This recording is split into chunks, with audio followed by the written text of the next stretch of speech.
408 Ridley Avenue in LaGrange. Stop on by or give them a call for more information at 706-756-1400, or you can find them on Facebook at The Herb Shop LaGrange. The House of Light brings clarity to your soul, offering a safe space for healing through our compassionate practitioners, services, classes, and wisdom, plus the tools to support you in our retail space. Are you looking for guidance and direction? Stop on by the House of Light Tuesdays from 12 to 3 and have tea and tarot with Christy.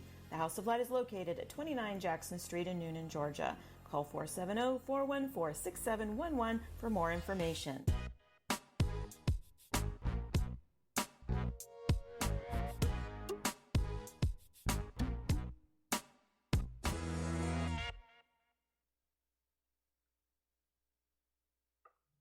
Hello, I have Millie America again here today with me.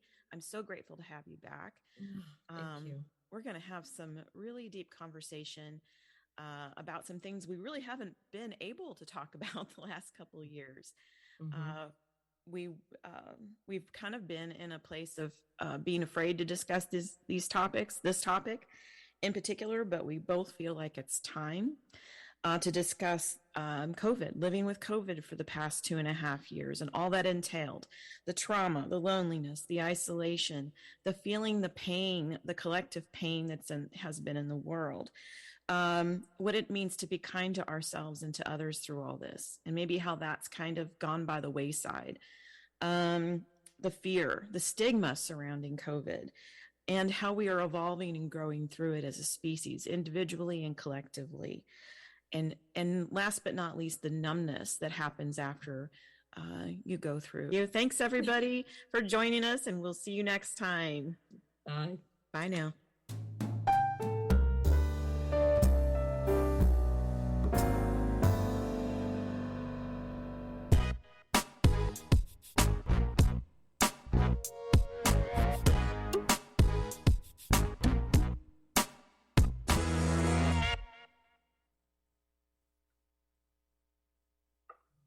Hello, I have Millie America again here today with me. I'm so grateful to have you back. Thank you. We're going to have some really deep conversation about some things we really haven't been able to talk about the last couple of years.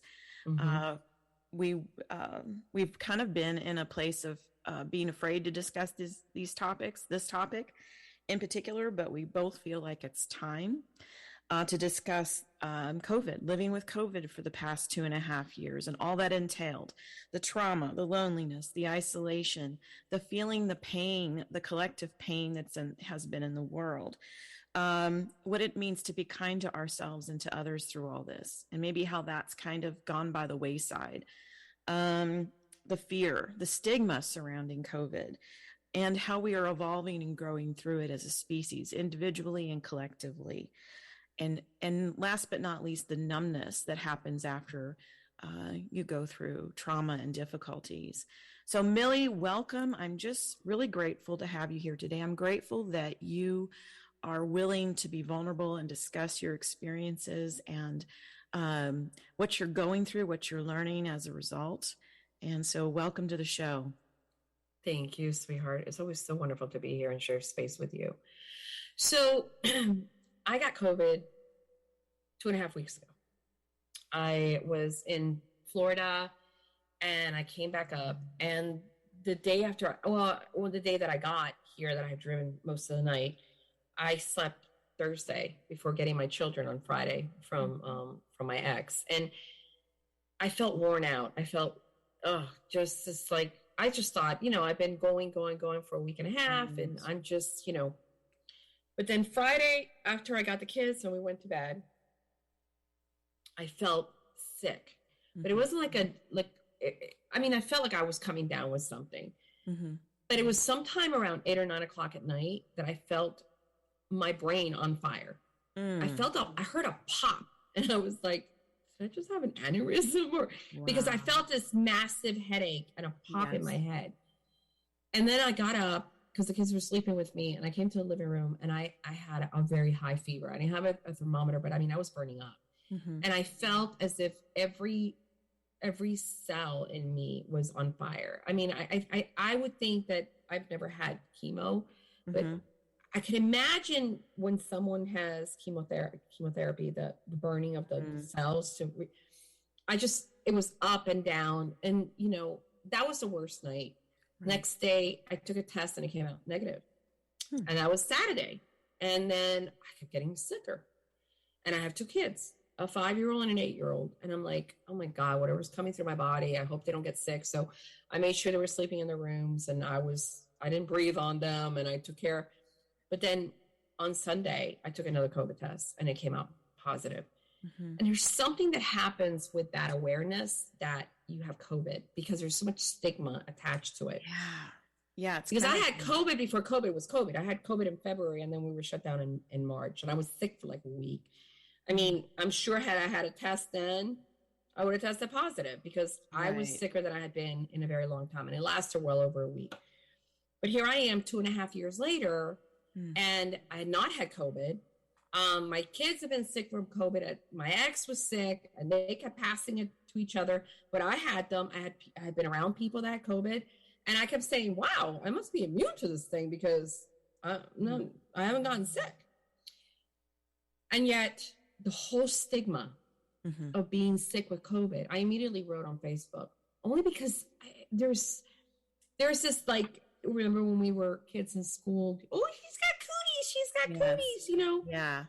Like you're dirty. You're dirty. Like and there is this sense of isolation of, you tell somebody you've had COVID and immediately nobody wants anything to do with you. Right. Yeah. Even if it's just texting or it goes silent on the other end. It's not even that they're seeing you. Like you're going to catch something over the phone, you know, or you're going to catch something over an email or through Facebook. You're going to catch something, because I think and I feel that we have to change the way we handle being sick. Yeah. Whether it's if it was HIV, or whether it's cancer, or whether it's a heart condition, or, you know, diabetes. We're so fearful of death that what happens, anything that can tip the scales of what is normal, sends humanity on this weird isolation that I personally do not understand, because I really don't. And the loneliness that comes with it all, you know. I think it's very primal.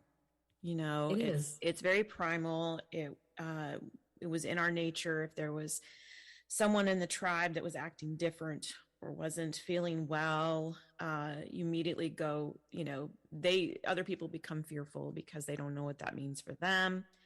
And it's interesting to me that we know logically that, you know, a phone call or an email or a text is not going to make us sick. But there's still this kind of reaction, I think, from people that they want to distance themselves for fear of somehow contracting that, or even thinking about it.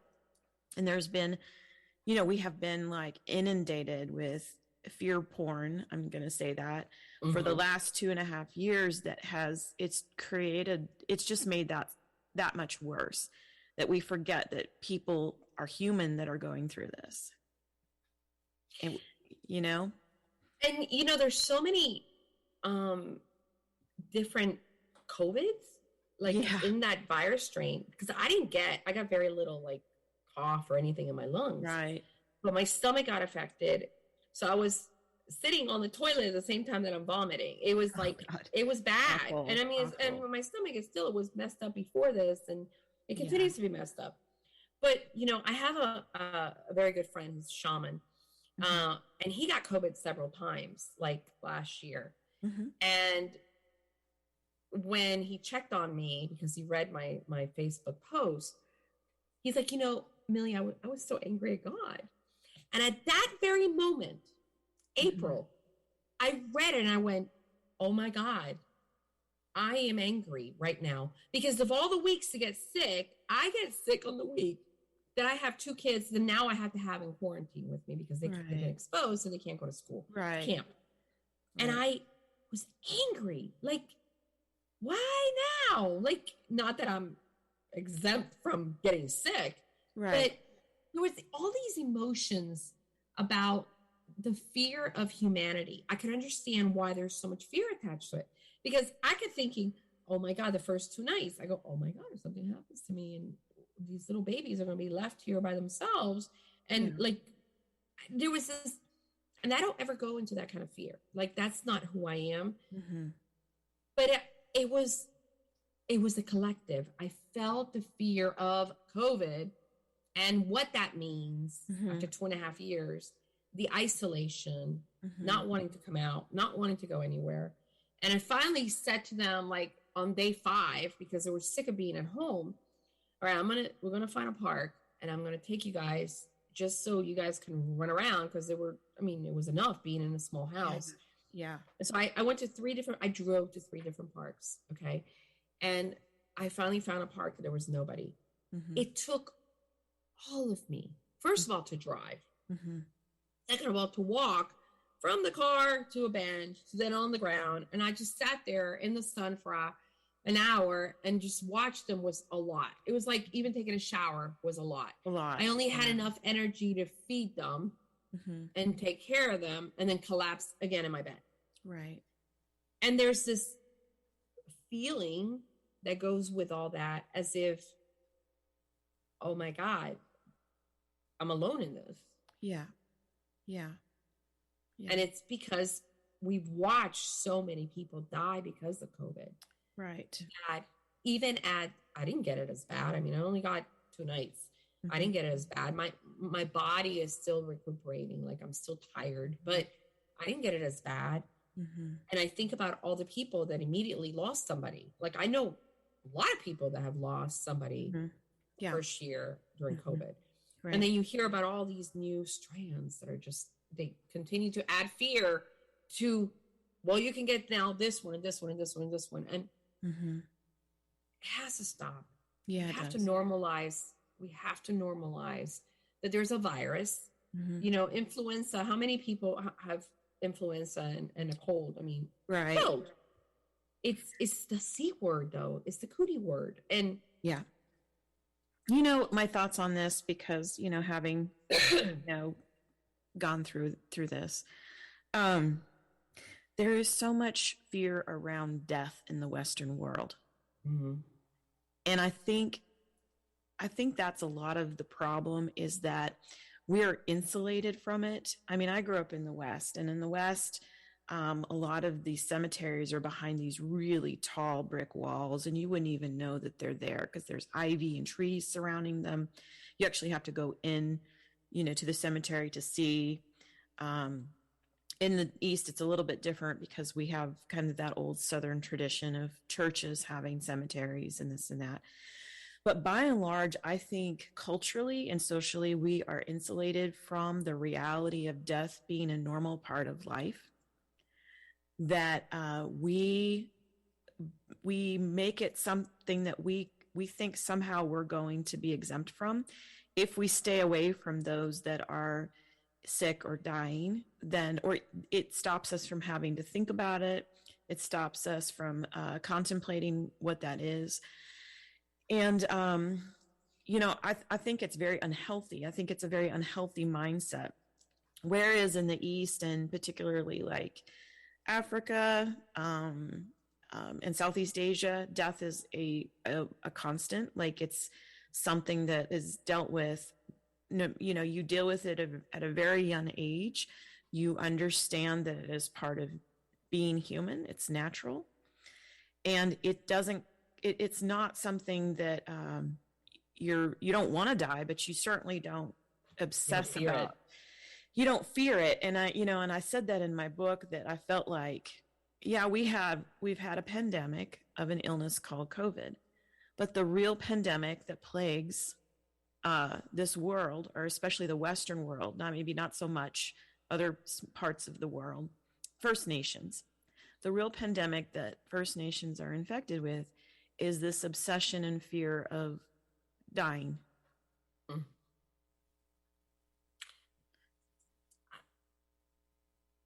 I've had 2 near-death experiences.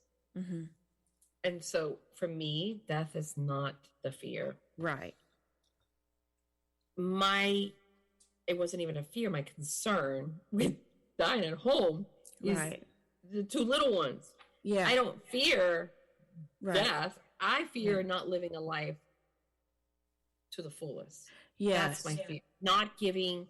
Not reaching my potential, not loving enough, not giving enough of me. That I fear because, you know, our lives are consumed by everything and everyone around us. Yes. So if I'm too caught up in my own crap, I fear that I'm not giving the best that I can to somebody else, because we're here to connect and to learn from each other. Yes. But the fear of death, you know, I was saying to a friend just today, we were talking about something, and I said, you know, I don't know if you've ever seen the movie Meet Joe Black.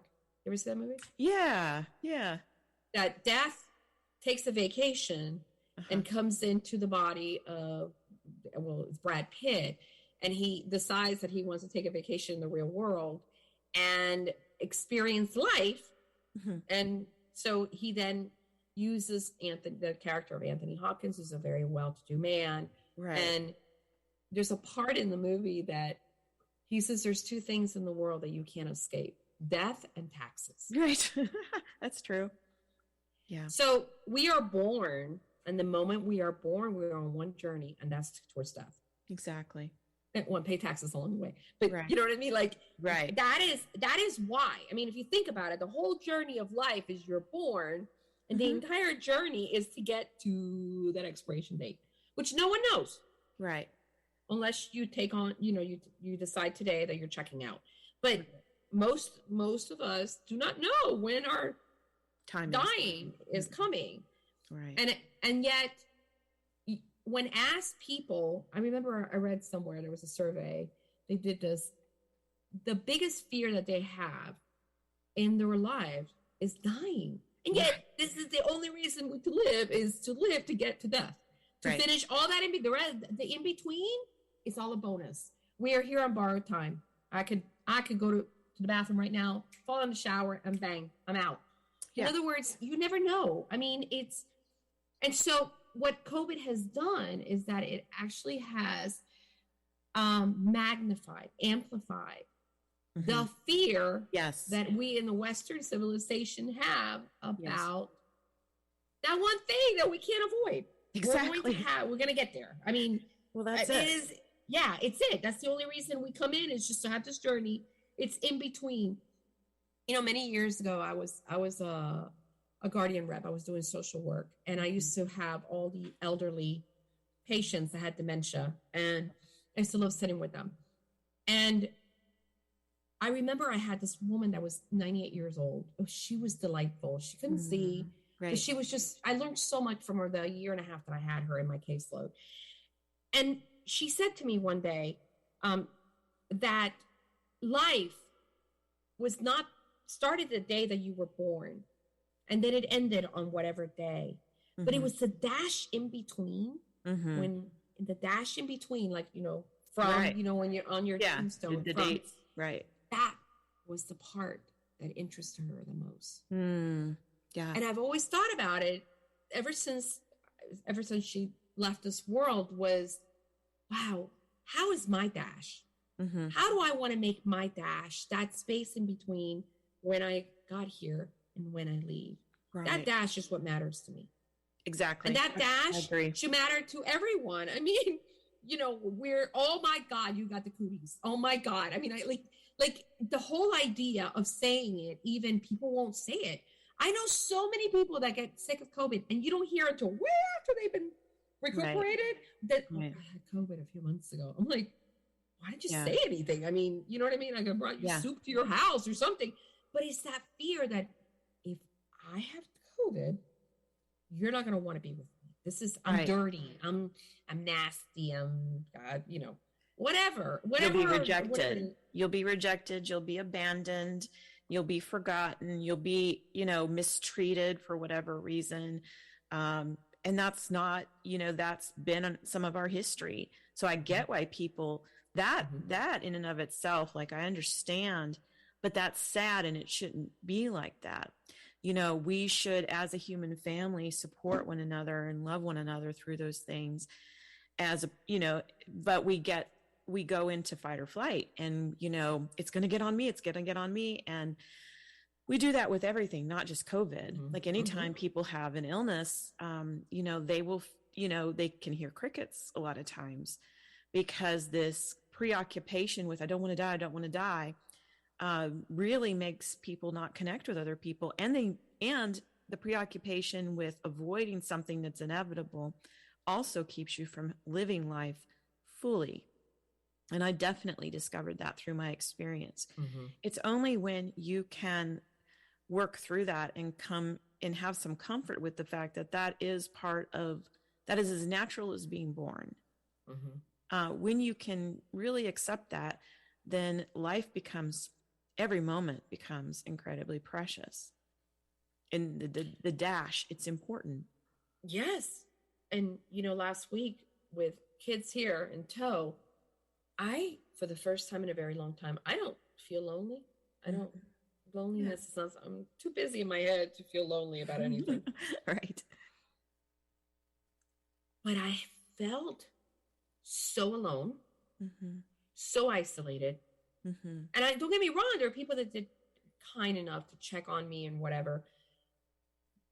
But the scope of this virus is so brutal that it still keeps people at arm's length. And, I felt the isolation in a way that I had not. I really did not feel the isolation. And I also felt something that, as I said to you yesterday on the phone, I felt a disconnection from source. I felt a complete disconnection to this day. I still feel like I'm not quite back to the gifts that God has given me. I feel completely disconnected. Like I can't, my intuition is, I guess, the same way that people have lost their sense of smell or taste. I've lost my sixth sense.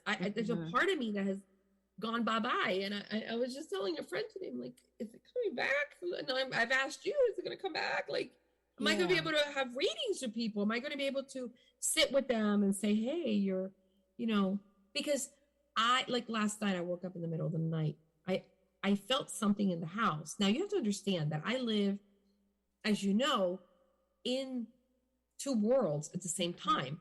I feel the 3D world, and then I'm also being bombarded constantly, or I don't even pay attention anymore because they're always around. It's normal. Ancestors, angels, there are people walking around all over the place. I walk into a place and immediately I see them attached to whoever. But I've gotten so used to it that it doesn't make. Right. But April, last night, I felt something in the house and I said out loud, okay, just knock something down because I can't see you. I can't feel you. Right. And I actually felt that weird feeling that people feel when they can't see, like I can see. Yeah. And I felt like, oh, so this is what happens to people. That's why they fear the dark or whatever. Because I knew something was there, but I couldn't see it or really feel it. And I started crying in the middle of the night. I'm like, oh my goodness. I mean, I was born with this gift. And what happens now if I don't get back?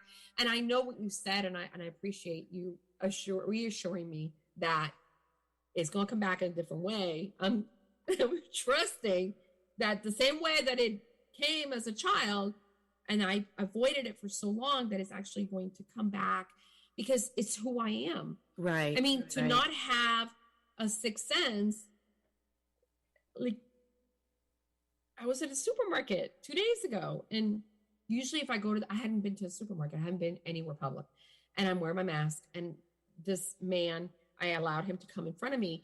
And usually when I look at somebody, I can tell something about them. That's why I can connect to their stories even without them speaking. Yeah. And here I am. I felt like, oh, wow. Like, I can't read. And I looked around me and I was like, oh, so this is how the rest of the world lives. Okay. Well, people. I have a couple theories on all that. Do you want to hear what my theories are on all that? You know I want those theories. Go ahead. And they're really actually not mine. Like there's two sources. There's a physician, I believe her name is Dr. Tina Moore. And she posted some studies on, so there's a neurological component, but there's also a trauma component to this. So the neurological component is that it does seem that the virus affects the neurology, particularly in the part of the brain that is responsible for fight or flight. Okay. So, that's why people lose sense of smell, sense of taste, and probably, at least temporarily, they lose those things. And they also lose other things that are attuned in that area. But the other piece of it is, and I think it's not just one thing, like anything in life is never just one thing. I mean, humans really want to compartmentalize. This is it. This is the thing. But in reality, there's a lot of different factors. And I'm a student of Dr. Peter Levine because I've worked through trauma, and I'm working through another trauma. And one of the things that I learned through that is that human beings, one of the things that they do to cope with trauma is the brain kind of disembodies. It becomes numb, or it becomes highly reactive. It can go one way or another. It can become very reactive, or to protect itself, it becomes numb and almost kind of a disconnected feeling. And I've definitely wrestled with that over the last 10 months myself, kind of going back and forth between the two. Whereas when animals become traumatized, if you watch them, they'll shake, they'll slobber, they'll whine, I keep doing that. They keep, processing their trauma, and they process it in real time. And because we're just very different in that, our prefrontal cortex and the way that works, we don't process our trauma. We tend to become like a deer caught in the headlights, and we freeze. And that keeps the trauma stored, but it also disconnects us from our bodies. And then we have that numb feeling. And then all the things that felt natural to us before the said trauma don't feel like that. We feel kind of disconnected from ourselves. And so I don't think that's an unusual experience at all. How it plays out spiritually is a whole different ball game, but I really believe that we'll be restored. But I do think that our physiology has been affected. I said to a friend, Target is hiring. If I can't read, I'm going to have to go apply at Target or Starbucks or something, because I make a living listening and helping people through a higher self, through and I'm being too hard on myself. Yes, because you are. I'm being super hard on myself.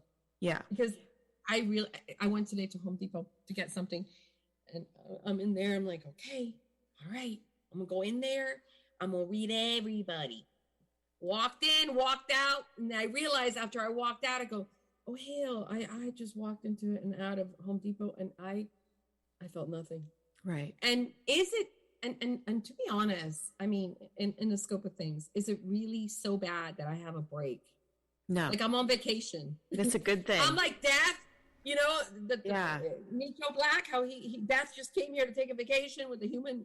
Maybe this is just a gift to let me also not take it for granted, because this is who I am, and I could tell somebody's story without them saying much. Maybe this is a good thing. I'm going to look at it from a different point of view of actually having a vacation for my brain. Yes. At least the headaches, I had the last severe headache last night, but it comes and goes. The headaches come and they go, but I mean, they're not intolerable like they were the first 3 nights that were, something in there got clicked, and I get it. And just like when you said it yesterday, and thank you so much for being you're welcome. My sounding board, because I really, for a moment, I was like, be real good here when bills can be paid and I can make ends meet. Okay. Right. But it's one of those things where you go, oh, well, there's a reason for everything.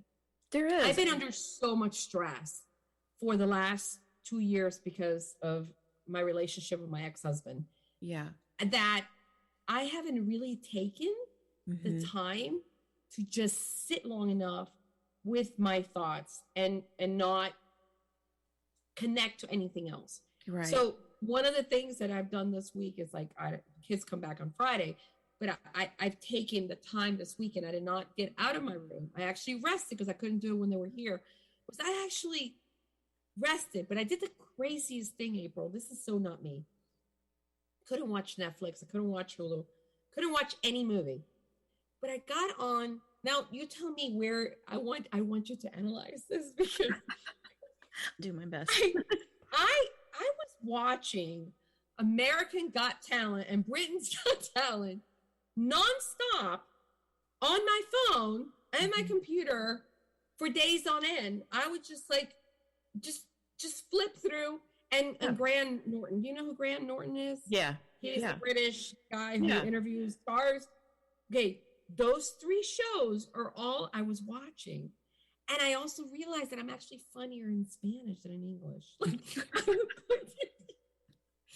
That's hilarious. I would watch Latin American videos, and I was like, oh my God, I'm so much more humorous in Spanish than I am in English. Who knew? And I'm not talking discovered a new talent. I'm laughing at myself. I don't even know where this came from. And it's like, I can't, the hours that I have put in, I should get paid for watching these videos. The hours that I've put in to watching these senseless, mindless shows. Right. If there's a job for that I can get an hourly wage. I can actually get paid for this. Yeah, no joke. This is not who I am. I don't sit there and I watch videos. I don't care. Well, and yet it's the one thing that I've needed. Your body, your mind is decided that it's going to take a little break. And why is that not okay? Like, why do we have this idea that we have to constantly hustle and produce, and look, we're all going to have to process this.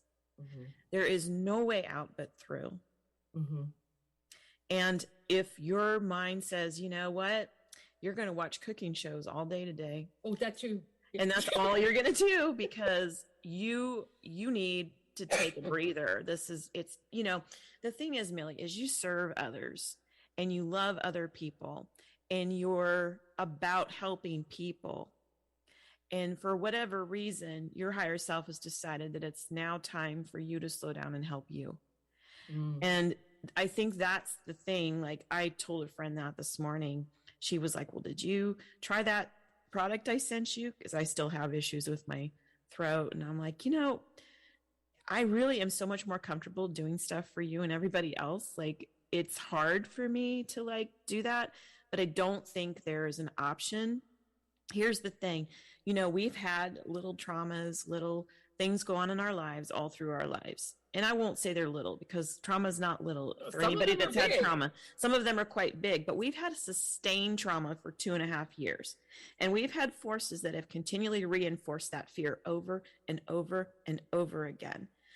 I would be remiss to say that there's not going to be a consequence for that in terms of our emotional and mental and physical health, meaning that we will have to process this. There's just no way around that. And if that means watching cooking shows for 3 days and just checking out, bypassing for a few days, it's okay.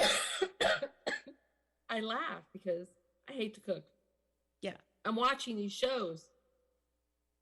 I wonder who I could pay to just come in my kitchen and cook me all these delicious food. I know. Well, I might take that job because I do like to cook.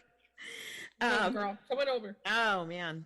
But, needless to say, we can't think that just because it's on the down slope, all of this, that we don't have work to do in terms of what this has done to us on a personal and collective level. We don't get to skip that. And I think the other thing that's happening, and I'm just going to come from a Gene Keys / human design perspective, that we are, as a species, are evolving physically in terms of what this is doing to our physiology.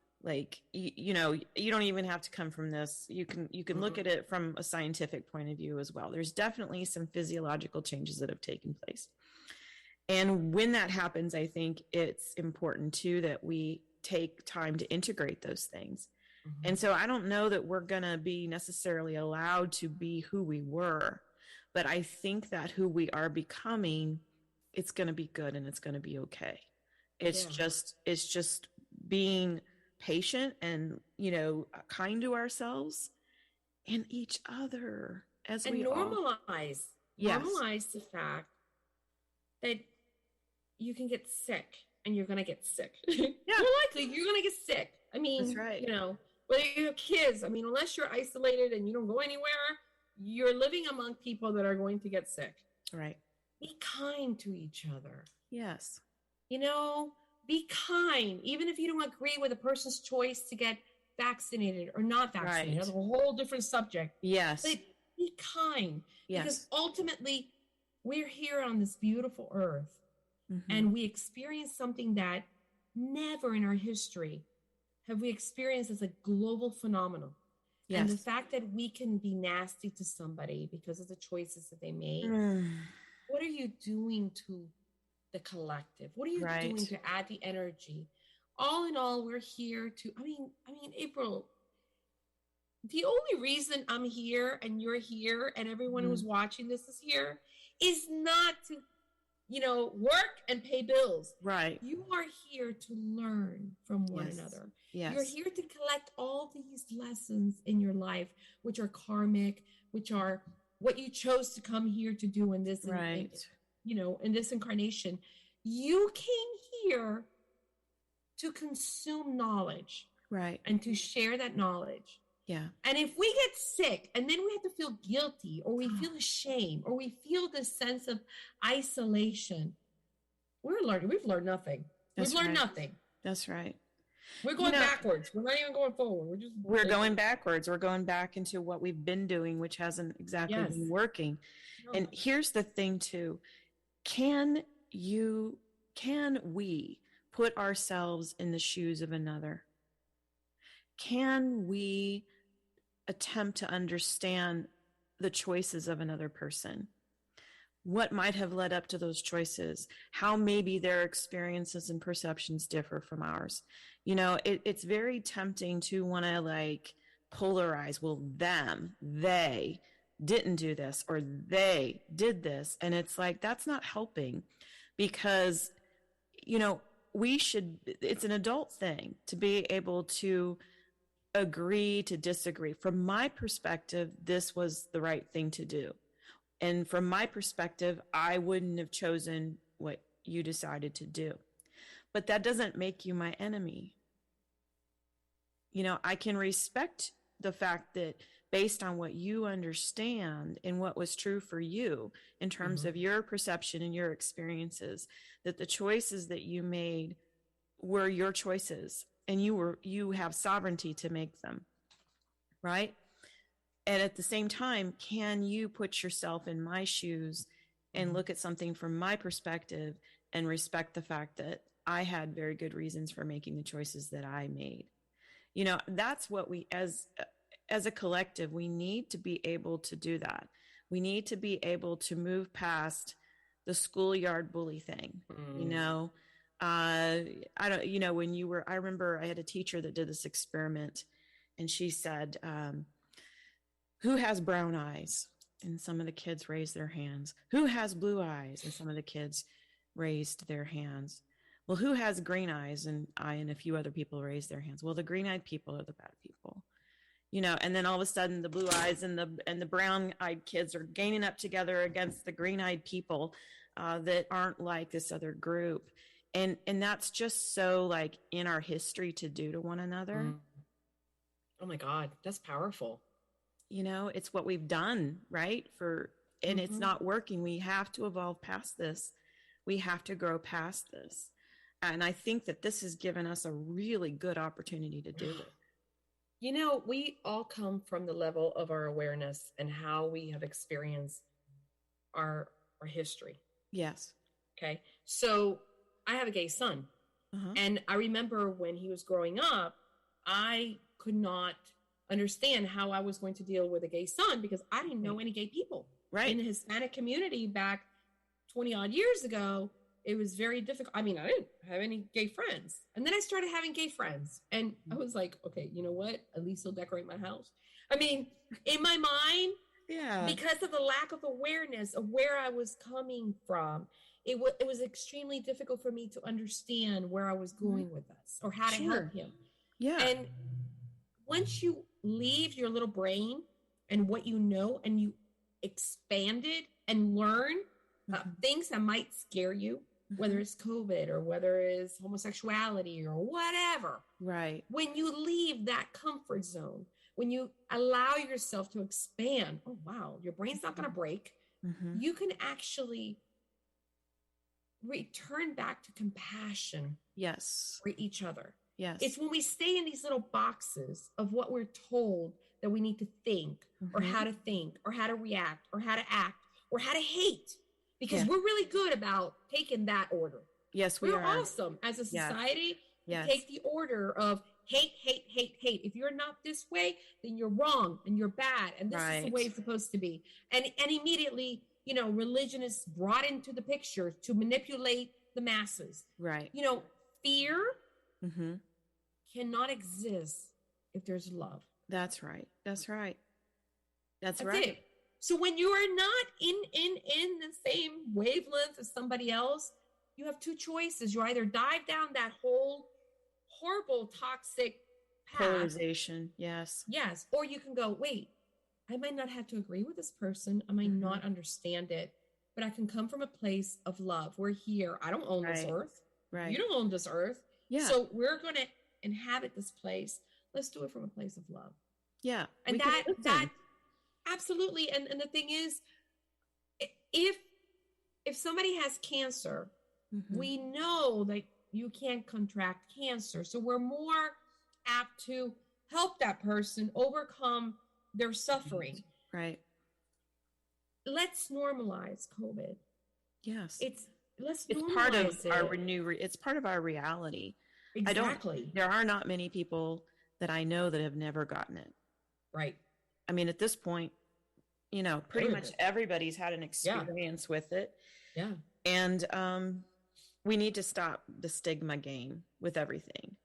You know, I may not fully understand another person's experience, but I don't need to categorize them as bad because their experience and their understanding of what's true for them is different from mine. I don't need to do that. Let's also put a little clause in there, because there are bad people in this world. There are evil people in this world. There are people that go around killing people or doing horrible things, atrocities to children. Right. That there is no excuse for that. No. And I mean, I could, honest to God, say there's a line where I draw the line and I go, yeah, no, sorry. Yeah, that's a no. Yeah. Yeah. I'm not going to send you some love. I'm sorry. It's not going to happen. Right. But for the majority of our lives, we don't come in contact with that kind of horrific acts or atrocity. Let's stay in the place of love. Yes, I think most people, the majority of the humans on the face of the earth, are nice people. They're trying to just survive. They're just trying to make a living. They're trying to feed their children. They're trying to put gas in their car. They're just trying to live. I think that's the case for most people. And then there are those that have really lost their way and they've forgotten who they are. And in the event that someone's either trying to control or coerce or harm, that's definitely a line. We need to draw a line. But you know, there's very few instances we need to do that. And we're treating people in a way that is not, you know, like you said, it's like isolating stigma, you know, the stigma that it's attached to things, you know, categorizing, labeling, all these things. And it's just not right. It's just not right. I may not understand something, but I can still love you. Me too. You know? And I love you. I love you. Thank you. Thank you for having me on again. Oh, you're welcome. I'm glad we got a chance to kind of talk about this. And I really feel like this is part of our growth. It's part of evolving as humans. And there will be better days. And but Isn't there a song? There'll be days like this. There'll be days like this, Mama said. Yeah. Yes. See? Yeah. Yes, most definitely. And we're going to get through this as a species, as human beings, but we need to love each other through the process. And most importantly, because we can't give what we don't have, we need to love ourselves through it, don't we? Yes. I think you just hit the nail on the head. I think that I just had an aha moment. Thank you. Yay. I think one of the things that this has taught me the last week and a half, almost 2 weeks, is that I need to put me first and foremost. And if that means shutting down the part where I'm always on and connected with others, and I am so wonderful about showing up and loving others, it's so easy for me.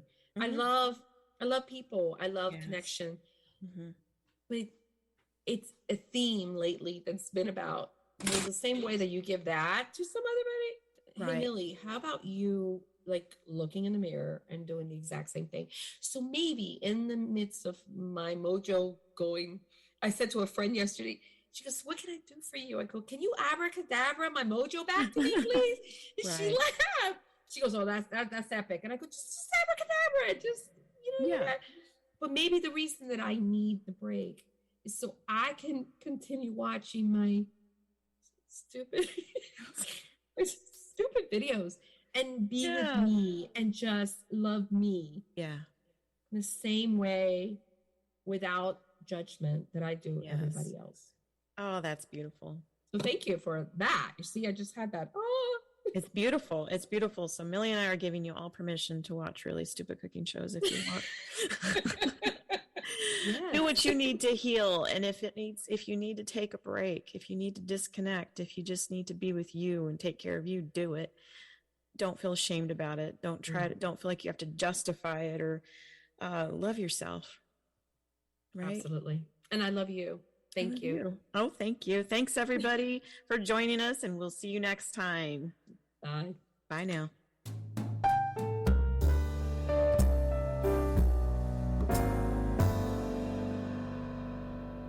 Thank you so much for joining us today on the Everything Considered podcast. Join us next Friday at 10:30 a.m. on WQEE. Feel free to like, share, and comment about what you've heard today. To find out more about my work, please visit my website at humandesignsimplified.weebly.com. Your shop offers alternative holistic